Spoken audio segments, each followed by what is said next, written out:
Assalamualaikum warahmatullahi wabarakatuh.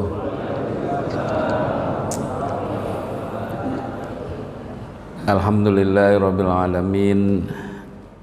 Wa bihi nasta'inu ala umurid dunya waddin. Wassalatu wassalamu ala asyrafil anbiya'i wal mursalin Sayyidina Muhammadin wa ala alihi wa sahbihi ajma'in. Amma ba'd. Qalu subhanaka la ilma lana illa ma 'allamtana innaka antal alimul hakim. Rabbi shrah li sadri wa yassir li amri wahlul 'uqdatam min lisani yafqahu qawli.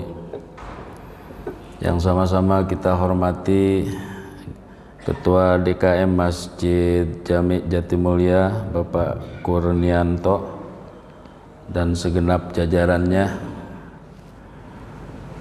Bapak-bapak, ibu-ibu, hadirin jamaah sholat subuh dan majelis ilmu yang dimuliakan Allah Subhanahu wa taala. Mari kita awali ta'lim subuh kita dengan membaca Ummul Quran suratul Fatihah ila hadratin Nabil Mustafa Sayyidina Muhammadin sallallahu alaihi wasallam wa ala alihi wa ashabi wa azwaji wa dzurriyyati wa ahli baitihi syai'ulillahi lahumul Fatihah. Insyaallah pagi ini saya mau menyampaikan tafsir Maraghi, di mana tafsir Maraghi ini ditulis oleh seorang ulama yang reformis. Beliau tentunya termasuk ulama mutaakhirin ya Pak ya, ulama kholaf. Ada ulama salaf, ada ulama kholaf. Lah, kita kirim Fatihah juga untuk mualif kitab tafsir Al-Maraghi. Dulu saya belajar tafsir Maraghi ini di kuliah. Tahu sendiri kalau kuliah itu kan waktunya sebentar Pak. Jadi paling fotokopi mana yang akan dibahas. Nah, kitabnya kan ada 10 jilid, satu jilidnya 3 juz. Jadi jilid pertama ini juz 1 sampai 3. Jadi mudah-mudahan cepat hatam. Ya jangan cari hatam Pak ya. Makanya kita umur hidup 7 kali pun kita nggak akan selesai membahas Al-Quran itu. Maka mala yudraku kullu la yutraku kullu. Sesuatu yang kita tidak bisa ambil semua, jangan tinggalkan semua. Ya, kita hidup sebentar ini udah begitu, belum diambil malesnya, belum diambil kesiangannya. Masya Allah ya, makanya kita ini habis sholat aja istighfar, habis ngaji juga istighfar, karena jauh dari kesempurnaan. Makanya seorang ulama yang namanya Syekh Nawawi, pengarang kitab Arba'in tuh nggak sempat nikah. Ya, nggak sempat nikah karena nulis sehari-hari, nulis dan ibadah gitu.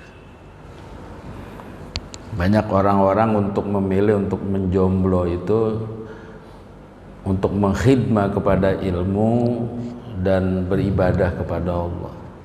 Makanya setiap kita sepatutnya sudah bisa membagi ilmu, mana untuk beribadah, mana untuk sosial gitu.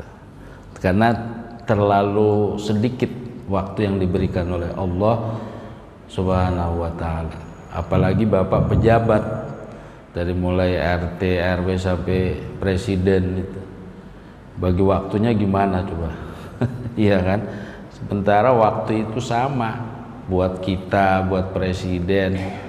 Sama 24 jam sehari semalam.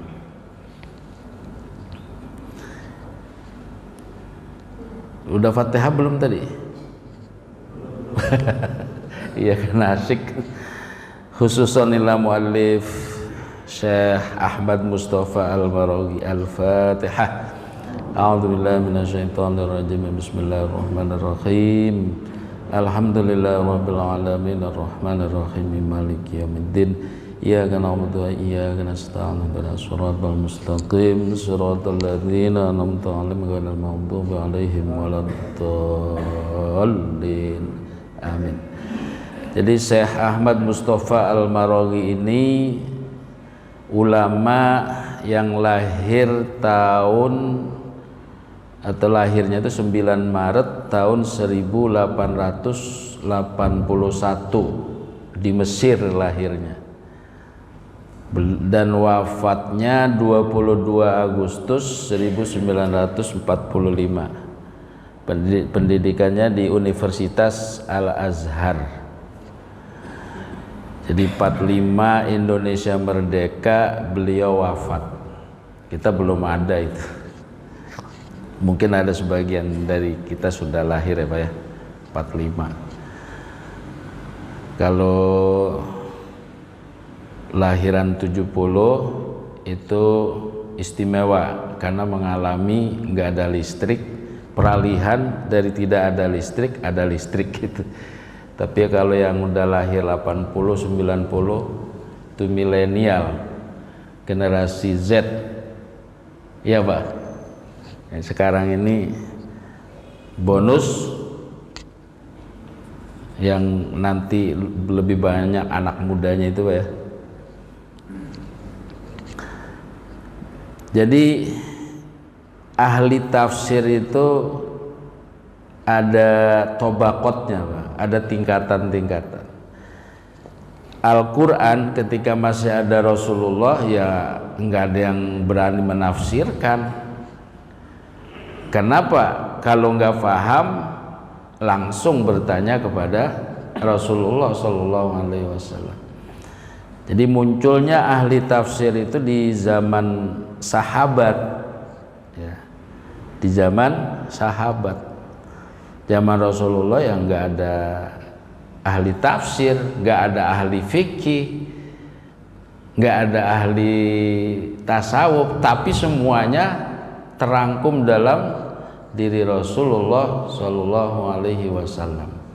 Makanya semua ilmuwan itu ya dari penemu-penemu itu ya sanadnya sampai pasti ke Rasulullah Shallallahu Alaihi Wasallam. Makanya kata Imam Syafi'i, bertanyalah kepada aku, niscaya akan aku jawab dengan Al-Quran. Pertanyaan apa saja.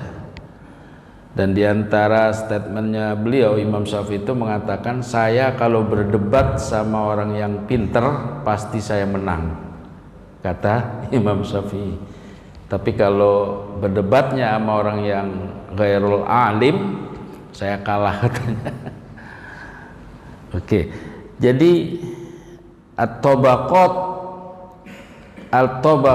Tobaqatul Mufassirin di zamannya sahabat ya, itu ada 10 yang terkenal itu.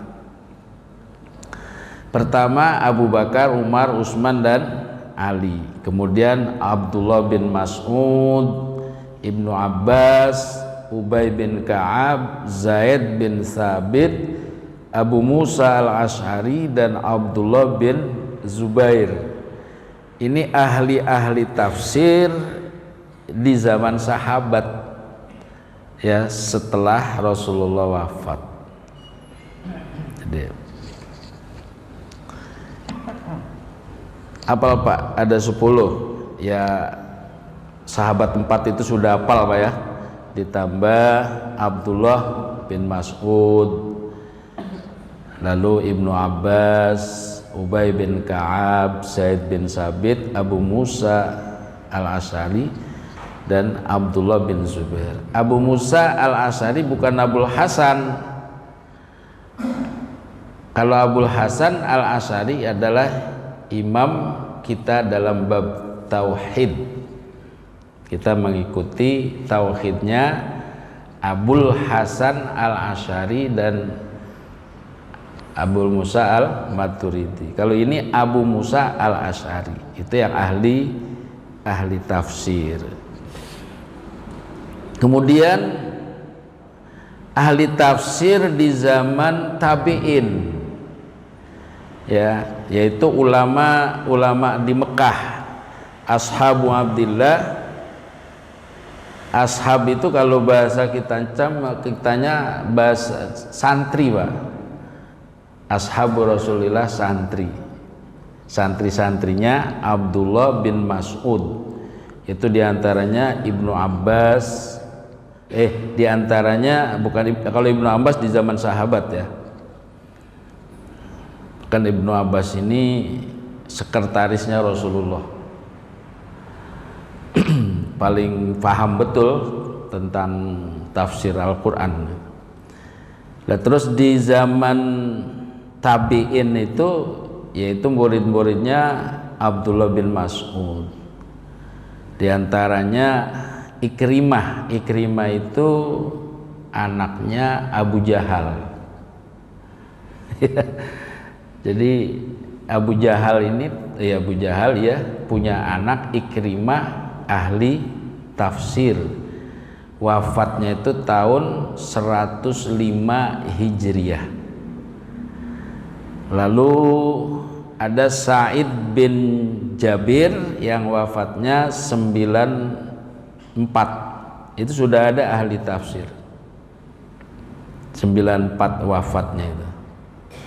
Jadi yang pertama ahli tafsir periode tabi'in itu adalah Imam Sa'id bin Jabir yang wafatnya 94. Lalu yang kedua ya, yang lebih senior Imam Sa'id bin Jabir daripada Ikrimah, karena Ikrimah wafatnya tahun 105, sementara Sa'id bin Jabir wafat tahun 94.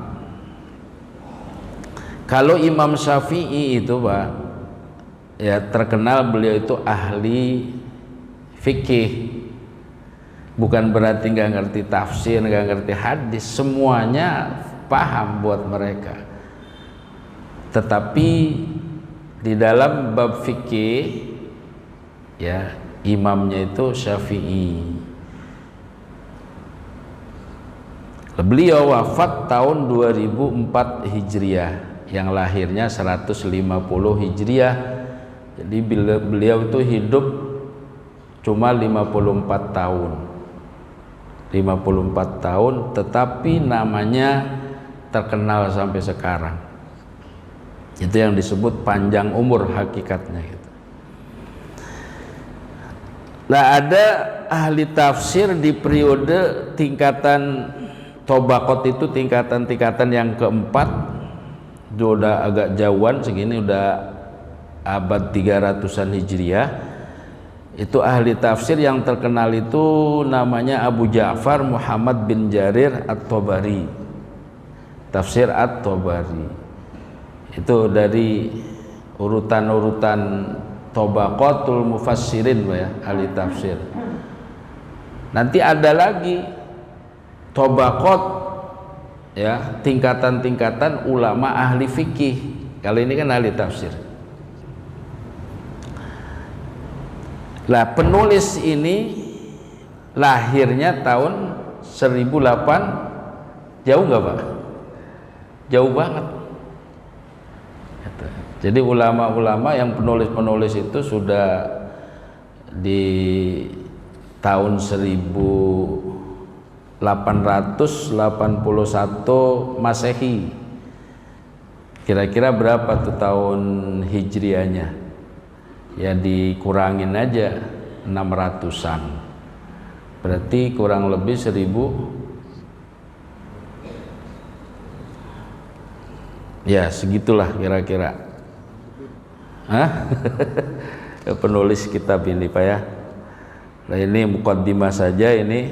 Nanti kita mengawalinya tabarukan dengan kitab Tafsir Maroghi ini dengan surat Al-Fatihah, Pak. Nah, nantinya ke depannya nanti kita pilihin aja ayat-ayatnya, surat-suratnya sesuai dengan tematis saja istilahnya. Nanti kita ambil apa untuk memulainya, kita surat Al-Fatihah Pak ya. Di surat Al-Fatihah aja berapa lembar tuh Pak? Banyak banget.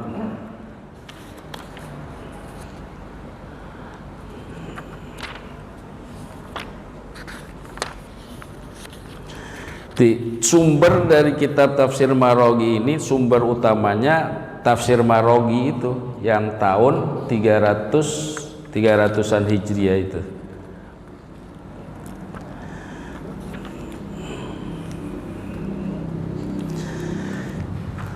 Qala Allah Ta'ala a'udzu billahi minasy syaithanir rajim.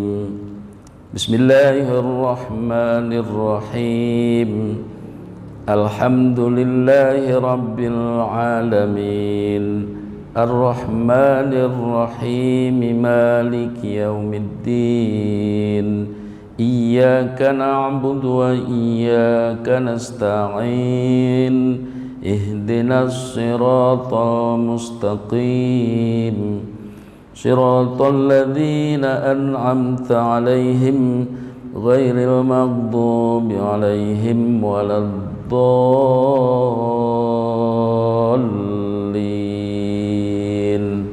Amin. Nah ini surat Al-Fatihah itu dimulainya dari bismillah apa alhamdulillah Pak? Kalau Imam Syafi'i dari bismillah. Rasulullah Shallallahu Alaihi Wasallam ketika menyampaikan surat Al-Kautsar, Rasulullah membacanya dari bismillah. Berarti wal basmalah ayatun minha. Berarti bismillah itu ayat dari surat Al-Fatihah. Tapi ada lagi yang mengatakan Rasulullah itu pernah juga baca Fatihahnya langsung alhamdulillah. Makanya di Masjidil Haram gak dipakai baca bismillahnya, atau dibacanya secara sir gitu. Lah kalau kita jadi imam untuk baca ayat, kalau ayatnya itu di pertengahan, sebaiknya nggak usah pakai bismillah.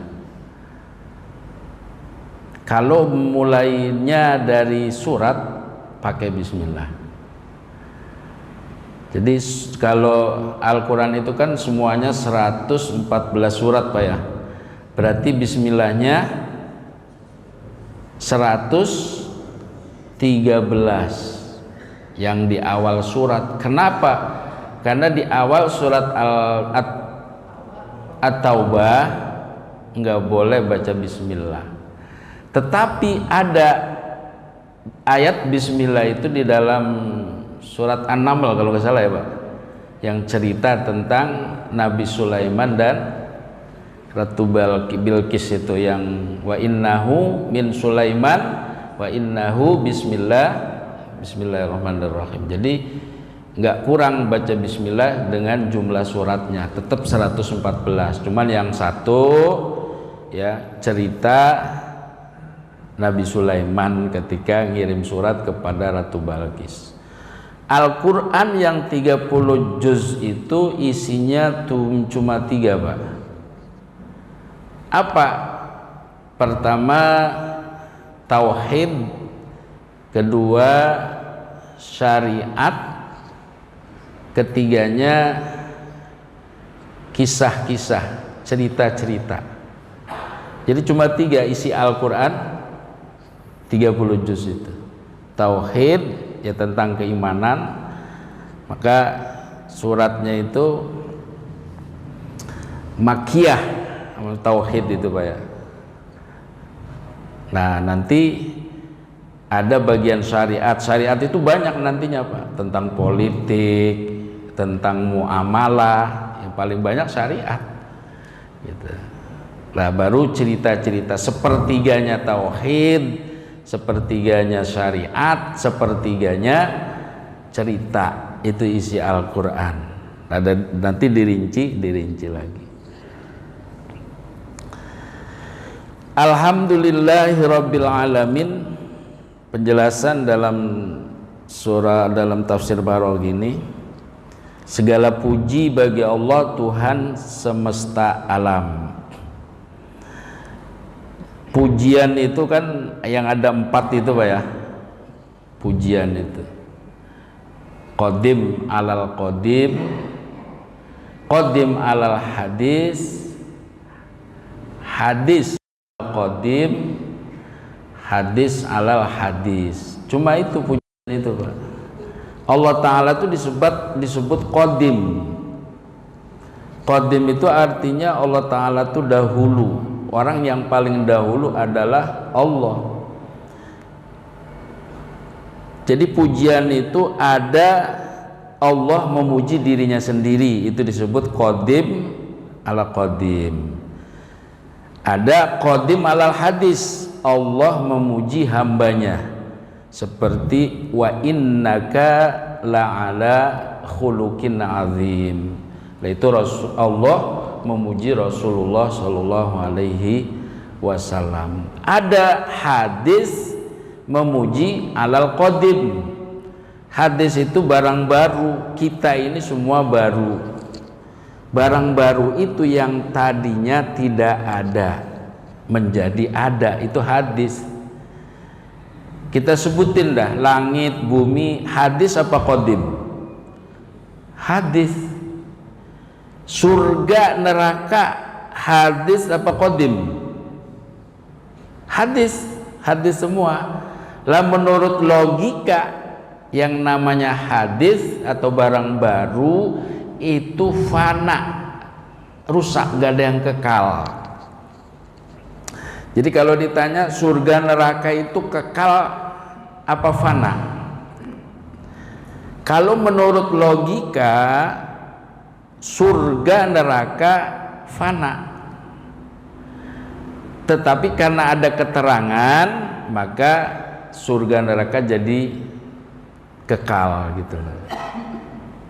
Nah, kalau surga nerakanya fana bagaimana Pak? Iya kan? Itu ada keterangan di dalam kitab tauhid khusus untuk surga neraka itu jadi kekal, tapi menurut logika fana dia karena hadis. Setiap hadis itu fana. Di kita semua ini hadis. Nah, ada pujian hadis ala qadim, yaitu pujian makhluk kepada Allah. Itu 3 tuh Pak ya. Yang keempat hadis alal hadis, pujian sesama makhluk, kita memuji Bapa, sesama manusia.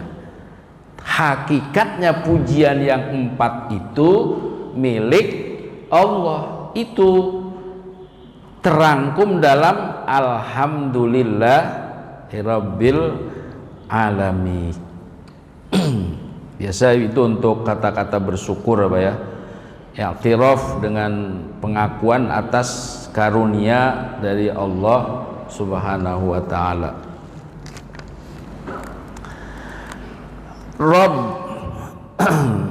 Rabb itu secara arti Sayyid al-Murabbi yang ini Pak, yang mengurusin.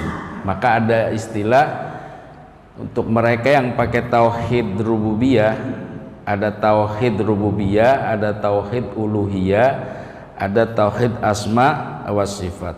Tauhid rububiyah itu dalilnya alhamdulillahirabbil alamin. Semua yang mengatur alam semesta ini hanya Allah Subhanahu wa taala. Maka dalam hal ini orang-orang kafir pun beriman gitu. Maka orang-orang sebelah itu membahas tentang tauhid itu ada tauhid uluhiyah, rububiyah, asma dan sifat. Mereka yang tidak menyembah kepada Allah pun dikatakan beriman dalam tauhid rububiyah, karena mereka mengakui bahwa yang mengatur alam semesta ini adalah Allah Subhanahu wa ta'ala. Nah, itu pengertian daripada Rabbil Alamin. Ar-Rahmanir Rahim. Jadi makna Ar-Rahman itu al-mufid lin ni'amil muhsin ala ibadihi, yaitu makna Rahman itu yang memberi nikmat ya kepada hambanya bila hasrin wala nihayah, tanpa ada batas, tanpa ada batas. Wa hadzal lafdhu khasun billah wa lam yusma' 'anil arab itlaqu ala ghairihi. Ya, Rahman itu khusus disandarkan kepada Allah. Sedangkan sifat Rahim adalah sifat kasih sayang Allah yang berbentuk ihsan gitu. Kalau di dalam hadisnya kan ada kasih sayang Allah Ta'ala itu ada Rahman Rahim. Kalau Rahman itu untuk di dunia, Rahim itu khusus untuk di akhirat saja.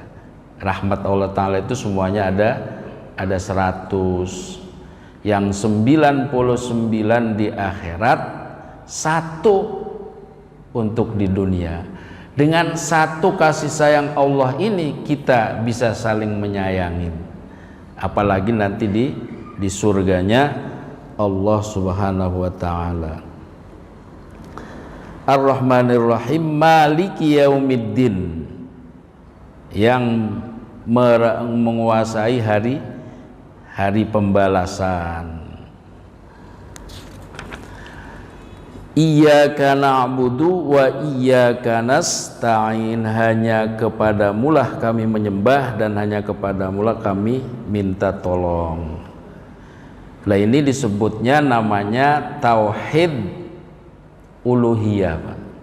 Dalilnya mana?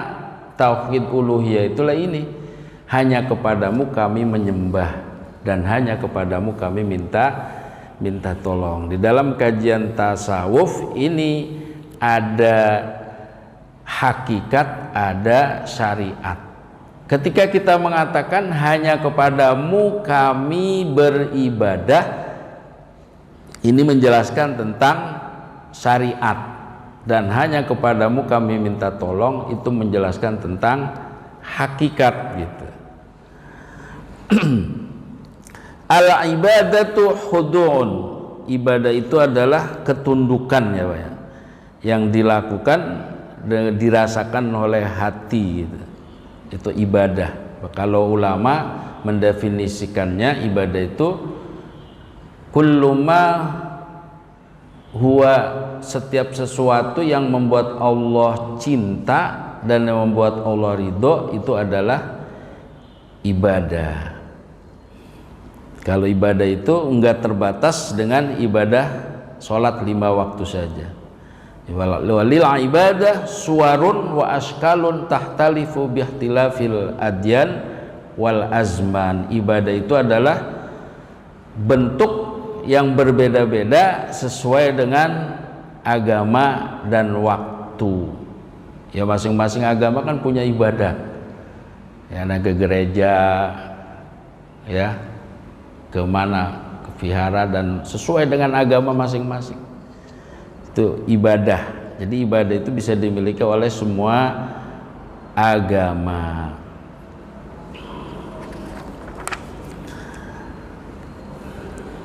Iyyaka na'budu wa iyyaka nasta'in ihdinas siratal mustaqim, tunjukilah kami ke jalan yang lurus. Jalan yang lurus itu tafsir lain bisa dikatakan agama Islam. Jalan yang lurus itu kalau di tafsir Marogi ini adalah petunjuk yang bisa menyampaikan kita kepada sesuatu yang kita tuju. Hidup ini apa yang kita tuju? Adalah Allah Subhanahu wa Ta'ala. Makanya dalam Torekot TKN gitu umpamanya Pak ya, ada bacaan Ilahi anta maksudi waridoka matlubi. Ya Allah, tunjukilah kami jalan yang lurus. Jalan yang lurus itu yang menyampaikan kita kepada tujuan. Tujuan kita itu adalah anta maksudi, engkau ya Allah yang kami tuju. Lah berarti kita sampai kepada Allah, jangan sampai kepada ke yang lainnya. Makanya naudzubillah, masih banyak sekarang ini orang-orang yang menyimpang, cari kekayaan melalui pesugihan, iya kan? Lah naudzubillah min dzalik, a'adanallah. Lah itu dia sudah orientasi hidupnya bukan untuk Allah, ya, bukan untuk Allah. Padahal kita dalam sholatnya, kul inna sholati wa nusuki wa mahyaya wa mamati lillahi rabbil alamin. Jadi yang namanya tafsir itu menguak sesuatu yang masih tersimpan, itu tafsir. Hanya boleh dilakukan menafsirkan Al-Quran itu oleh yang ahlinya, nggak bisa asal-asalan. Maka tafsir itu tafsirnya pakai yang tafsir mu'tabar. Nah, yang paling kekinian tafsir itu yang ditulis oleh Dr. Quraisy Shihab. Ya beliau juga ngumpul-ngumpulin aja Pak. Jangankan di periode itu, di periode Syekh Imam Maroghi saja itu udah hasil mengumpulkan dari semua tafsir yang ada. Makanya di antara sumber utama kitab tafsir Maroghi ini adalah tafsir At-Tabari, yaitu yang di abad 300-an Hijriyah, 300-an Hijriyah itu Pak. Itu tafsir Tabari itu menjadi sumber kitab ini. Dan yang paling agung-agungnya tafsir itu tafsir At-Tabari, karena semua tafsir-tafsir itu merujuk kepada ke situ. Nah, kalau di tafsirnya tafsir Sawi, itu Shiratal Mustaqim itu bisa diartinya agama Islam. Tapi Imam Al-Maroghi mengatakan petunjuk yang lurus itu adalah jalan yang membuat kita sampai kepada tujuan, yakni Allah Subhanahu wa taala. Jangan sampai inhiraf. Ya, jangan sampai inhiraf. Wa hidayatullah lil insan ala durub. Petunjuk Allah untuk manusia itu bermacam-macam, Pak. Ada hidayah berbentuk ilham. Ada hidayah berbentuk panca indera. Ada hidayah berbentuk akal, ada hidayah berbentuk agama dan syariat. Kalau hidayah petunjuk ilham itu buat anak-anak ketika dia semenjak dia lahir. Ya seperti gini Pak, hidayah itu dia rasa lapar maka dia butuh makan, itu namanya hidayah ilham. Haus pengen minum gitu, itu kebutuhan fisik. Ya kan kalau sejak lahir itu kan baik, kalau lapar nangis gitu kan, itu namanya hidayah ilham. Apa hidayah ilham? Ada lagi hidayah panca indera. Kalau hidayah hawas itu indra Pak ya. Hidayah indra itu bukan hanya untuk manusia, bisa juga untuk hayawan. Bahkan lebih utama katanya untuk balhuma fil hayawan atammu minhuma fil insan. Bahkan hidayah indra ini, petunjuk indra ini ya lebih sempurna buat hewan katanya. Ya seperti kambing itu nggak ada yang mau makan api gitu kan, itu sebetulnya hidayah dari Allah, hidayah insan. Yang ketiga hidayah akal. Ini yang paling tinggi dibanding dengan hidayah ilham dan hidayah indra, gitu Pak. Dan yang keempat adalah hidayah agama dan syariat. maghdubi alaihim waladdallin, yaitu dijelaskan. Makanya tafsir itu menjelaskan tafsir Quran bil Quran, ada tafsir hadis bil Quran, Quran bil hadis gitu. Makanya hadis itu juga fungsinya Pak bisa untuk membatasi ayat yang tadinya umum menjadi khusus, yang jadinya khusus menjadi umum. Itu fungsinya hadis terhadap Al-Quran ya.